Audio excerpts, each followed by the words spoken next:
little church that I preached at, 3 parish cluster at one point. Now they're down to 2 parishes, and they trade, or 2 churches, and they trade which building they meet in. And it's one of those areas in rural North Dakota where the farms are getting bigger.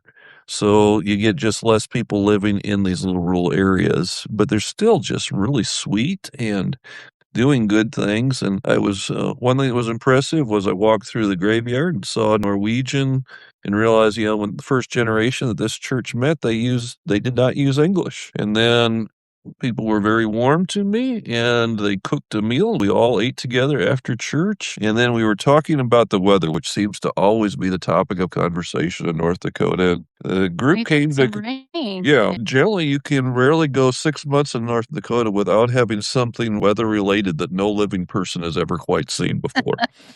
And last week, we were having dust storms in North Dakota. We were not really in a hard drought, but it hadn't rained in a couple of weeks. And then the farmers were planting on ground that was relatively dry and thinking, oh, hope it rains. But instead of it raining, we had a couple weeks of just blowing wind. And finally, the wind just picked up all of the turned over soil and was blowing it all over the place. We had dust storms.